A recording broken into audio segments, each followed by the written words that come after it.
Hi, this is Revathi. Welcome to అందమైన కథల పొదరిల్లు. మంచి మనసులు ఎపిసోడ్ నెంబర్ 48 వినిపించబోతున్నాను. మాలిదేవి ఇచ్చిన 2 రోజుల టైం గడిచి వంశీ ఆఫీస్ క్యాబిన్లో కూర్చొని దివ్యని ఇంటి దగ్గర ఒంటరిగా వదిలేసి వచ్చాను అని మనసులో అనుకుంటూ హడావుడిగా ఫైల్స్ మీద సైన్ చేస్తుంటే ఎదురుగా ఆఫీస్ అకౌంటెంట్ శ్రీనివాస్ కూర్చొని, ఈ ఫైల్స్ చాలా అర్జెంట్ సార్. ఈ ఫైల్స్ మీద మీరు సైన్ చేయకపోతే స్టాఫ్కి శాలరీస్ ఇవ్వడం లేట్ అవుతుంది.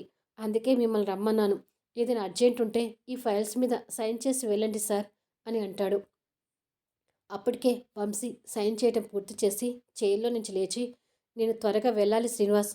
రఘు కాసేపట్లో ఆఫీస్కి వస్తాడు. వచ్చాక ఆఫీస్ చూసుకోమని చెప్పు అని హడావిడిగా బయటికి వెళ్ళిపోతుంటాడు. సార్ ఏదో బాగా టెన్షన్లో ఉన్నాడు అని అనుకుంటూ శ్రీనివాస్ ఆ ఫైల్స్ తీసుకుంటాడు. వంశీ బయట కార్ దగ్గరికి వస్తూ దివ్యకి కాల్ చేస్తుంటే అవుట్ ఆఫ్ కవరేజ్ ఏరియా అని వస్తుంటుంది. దివ్య ఫోన్ కలవడం లేదేంటి అని అనుకొని టెన్షన్ పడుతూ కార్ డోర్ తీస్తుండగా మాలినీదేవి దగ్గర నుంచి కాల్ వస్తుంటుంది. ఆ కాల్ చూడగానే వంశీ వెన్నులో భయం పుడుతూ ఆ భయంతోనే వణుకుతున్న చేయితో కాల్ లిఫ్ట్ చేసి హలో అంటాడు. ఆట ముగిసింది వంశీకృష్ణ అన్నట్టుగానే చివరకు నేనే గెలిచాను అంటూ మాలినీదేవి మాటలు వినిపిస్తాయి. ఆ మాటకి ఒక్కసారిగా షాక్ అవుతూ ఏంటి మీరనేది అంటూ కోపంగా అడుగుతాడు. మాలినీదేవి పక్కపక్క నవ్వి, ఇంకా అర్థం కాలేదా? దివ్యని తను చేస్తున్న షాప్లోనే షూట్ చేసి పడేశాను. నీ ప్రాణమైన నీ భార్య ఇప్పుడు రక్తపు మడుగులో నిర్జీవంగా పడి ఉంది.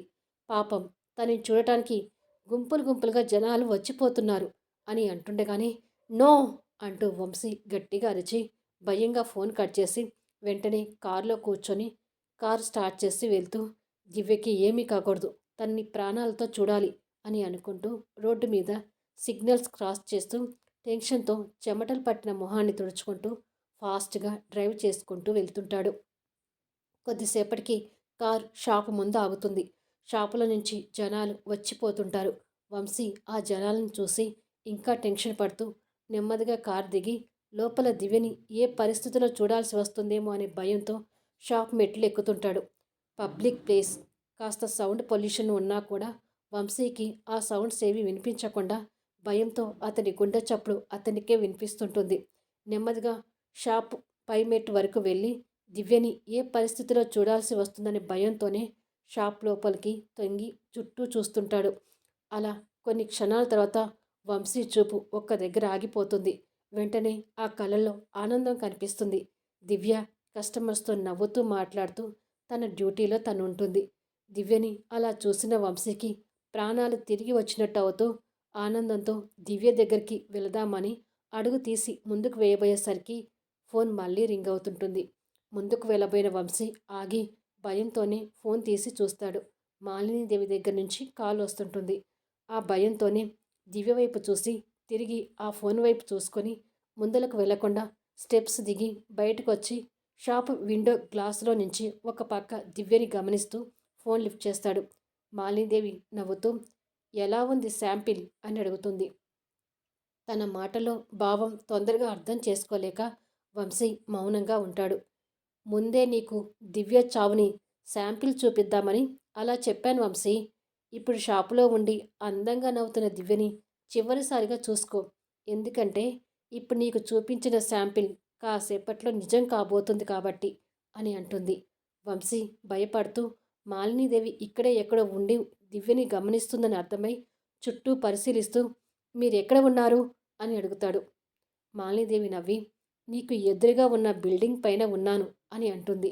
వంశీ ఆ బిల్డింగ్ వైపు చూస్తాడు. దూరం నుంచి ఆ బిల్డింగ్ పైన మాలినీదేవి భిక్షు నిలబడి ఉన్నట్టుగా కనిపిస్తుంది. భిక్షు ఈ బిల్డింగ్ వైపుకి గన్ గురిపెట్టినట్టు కనిపిస్తుంటాడు. అది చూసిన వంశీ ప్రాణాలు గుప్పెట పట్టుకుంటాడు. నీ భార్యని నీ కళ్ళ ముందే చంపాలని నిన్ను ఇక్కడి వరకు రప్పించాను వంశీ. మా భిక్షు గనుని ఈ బిల్డింగ్ విండో నుంచి ఆ బిల్డింగ్ గ్లాస్ విండోకి ఫోకస్ చేస్తూ గన్నులో ఉన్న బుల్లెట్ సరిగ్గా దివ్య నుదురికి తగిలేటట్టుగా గురిపెట్టి పేల్చటానికి రెడీగా ఉన్నాడు. మరి కొద్ది క్షణాల్లో నీ ముందే దివ్య చావు కేకతో కుప్పకూలబోతుంది, చూస్తుండు అని అంటుంది. నో, వద్దు, దివ్యని ఏమీ చేయొద్దు. నేను దివ్యకు విడాకులు ఇవ్వడానికి ఒప్పుకుంటున్నాను. ప్లీజ్ తనని ఏమీ చేయకండి అని కన్నీళ్లతో వేడుకుంటాడు. నీకు ఇచ్చిన 2 రోజుల టైం అయిపోయింది వంశీకృష్ణ.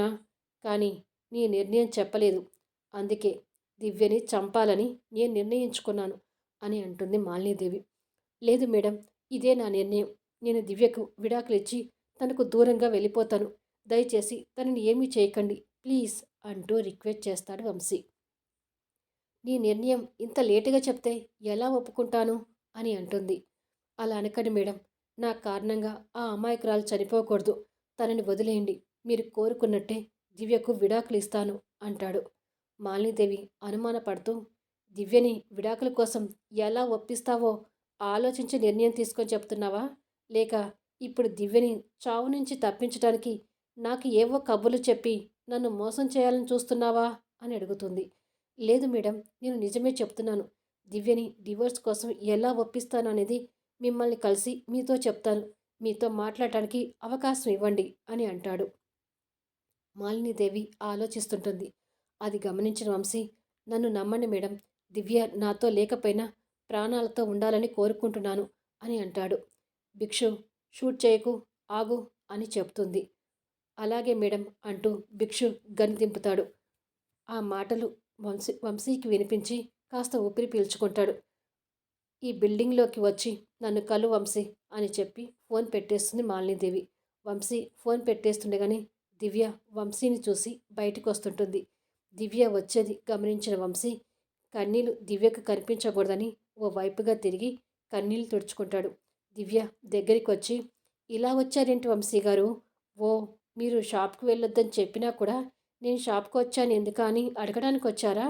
ఏం చేయను వంశీ గారు, మీరు చెప్పినట్టు షాప్కి రావద్దని అనుకున్నాను. కానీ మాలినీదేవి ఆంటీ ఫోన్ చేసి షాపింగ్ చేయాలి, నీ సెలక్షన్ బాగుంటుందని చెప్పి షాప్కి రమ్మని రిక్వెస్ట్ చేస్తే అంత పెద్దావిడ మాట కాదనలేక షాప్కి వచ్చాను అని చెప్తుంటుంది. దివ్య అమాయకపు మాటలకు వంశీ బాధపడుతూ తనని గుండెలకి ప్రాణంగా హత్తుకొని, నీకు నేను విడాకులు ఇవ్వబోతున్నానని నీకు ఎలా చెప్పాలిరా? నన్ను చూడకుండా ఉండలేని నువ్వు నాకు దూరమై ఎలా బతుకుతావో ఏమీ అర్థం కావట్లేదు అని అనుకొని కన్నీళ్లు పెట్టుకుంటాడు. వంశీ అలా హక్ చేసుకోవడం దివ్యకి ఆశ్చర్యంగా అనిపించి వంశీ వెన్ను మీద ప్రేమగా చేపెట్టి, ఏమైంది వంశీ గారు అని అడుగుతుంది.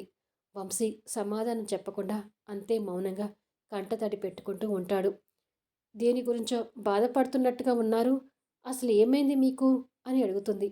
వంశీ కన్నీళ్లు తుడుచుకొని తనని ఎదురుగా నిలబెట్టుకొని, ఏమీ లేదు దివ్య, నీకు ఆరోగ్యం బాగలేదు కదా, చూసి వెళ్దామని వచ్చాను అని అంటాడు. ఓ, అందుకా? ఇంకా దేని గురించైనా బాధపడుతున్నారేమోనని భయపడ్డాను. ఇప్పుడు నా ఆరోగ్యం బాగుంది వంశీ గారు. బాడీ పెయిన్స్ కూడా పూర్తిగా తగ్గిపోయాయి. మీరు వరీ కాకండి అని నవ్వుతూ చెప్తుంది. వంశీ తన నవ్వుని కనులారా చూసి బయట ఎండగా ఉందని గమనించి తన తల మీద చేయి పెట్టి ప్రేమగా నిమురుతూ, ఎండగా ఉంది, ఈ ఎండ నీ ఆరోగ్యానికి అంత మంచిది కాదు, లోపలికి వెళ్ళు అంటాడు. సరే వంశీ గారు, షాప్లో కూడా కస్టమర్స్ ఉన్నారు కాబట్టి వెళ్ళాలి. కానీ మీరు కూడా ఎండలో ఉండటం ఎందుకు? మీరు కూడా వెళ్ళండి. కావాలంటే సాయంత్రం త్వరగా రండి. ఇద్దరం బోలెడని కబుర్లు ఆడుకుందాము అని చెప్పి లోపలికి వెళ్తుంటుంది దివ్య.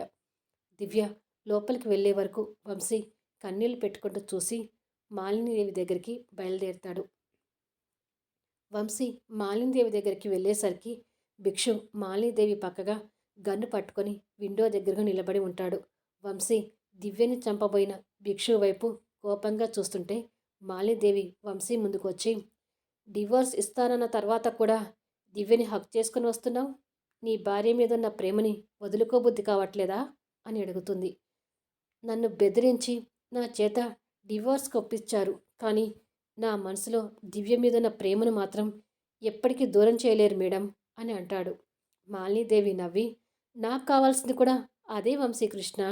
నీ మనసులో దివ్య మీదున్న ప్రేమ ఎప్పటికీ చెరిగిపోకూడదు. నిన్ను దివ్యకు దూరం అవ్వమన్నాను కానీ దివ్య మీదున్న ప్రేమకు దూరం అవ్వమని చెప్పలేదు.